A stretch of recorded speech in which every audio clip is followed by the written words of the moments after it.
Here's how I propagated my monstera plant to turn it into a second plant. I'm using water propagation, so all you'll need is a growing monstera plant that has a node that you can cut under, a pruning shear to cut your stem, and some sort of pot or container that you can put water in to place your monstera clipping. I got this monstera plant for my birthday in last May, and I filmed this in December of 2024, so it grew really fast. I started to see these roots that were sticking out from underneath the growing stems, so I did some research and I found out that my pot was too small and this plant was growing way too fast. So I decided to propagate one of the pieces from underneath the node. The node is this little white line that you can see on the stem, and you want to cut underneath the node to have a successful propagation.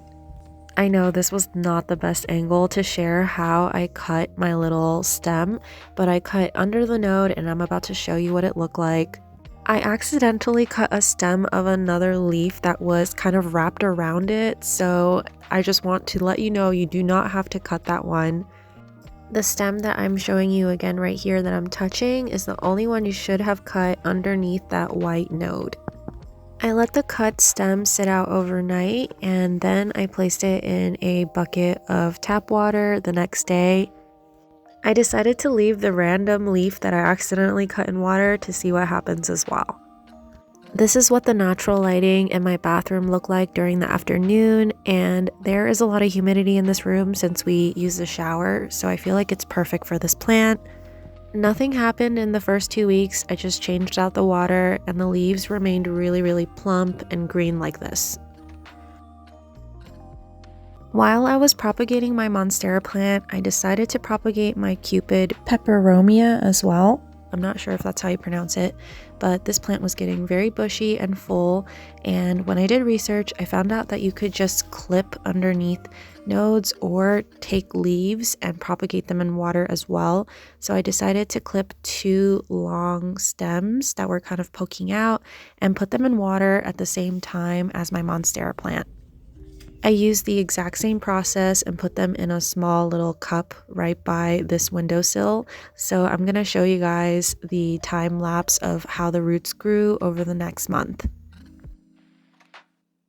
At our 2-week check-in, I noticed a little bulb was starting to grow out of where I cut the monstera branch, and nothing really changed about the cut off piece except that the end of the root looked more bulbous and kind of lined in like a jelly coating.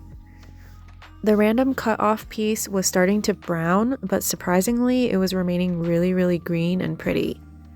My cupid plant started to sprout really quickly, so even the single little leaves were starting to grow out little root legs, which was the cutest thing ever. So they were actually really easy to propagate. This is what my main monstera plant looked like in 3 weeks, and then I noticed that the cut off piece started to grow little roots out of the main root. The baby sprouting roots were so cute, but they were really short, so I decided to keep it in water for longer. And the random leaf was still alive, guys. The cupid propagation was going really well. All of the little roots were getting longer and longer. They look like little legs. Around the 1-month mark, I noticed that a new leaf was growing out of my main monstera plant, which was so little and cute, and the roots were getting longer and longer off of the main root of my propagation. Based on my research, most recommendations said that the roots should be at least 2 inches long before you pot it into soil, so I decided to wait a little bit longer, but got carried away with the holiday window. So I ended up leaving it in the water for much longer into January. My cupid plants were doing really well. I noticed that the roots were getting longer every time I checked on them. At the 2-month mark, a new leaf and stem had grown out of my main monstera plant, and the roots on my propagation looked wild. I thought it was so cool to see that the roots were growing out of the main root, but then there were smaller roots growing out of the secondary roots, so this was definitely ready to be potted. I had a really difficult time finding a pot that was big enough, and I actually have to repot my main one too. So if you guys have any suggestions on where to get some nice pots, let me know because my Home Depot and my Walmart did not have anything. For now, I decided to put some soil into the pot that I was using for the propagation. I'm so excited that this propagation worked. It was relatively easy as long as you kept the water clean. Hopefully, I'll be able to get some really gorgeous pots for both of these monsteras and share it with you guys soon. Thanks for watching!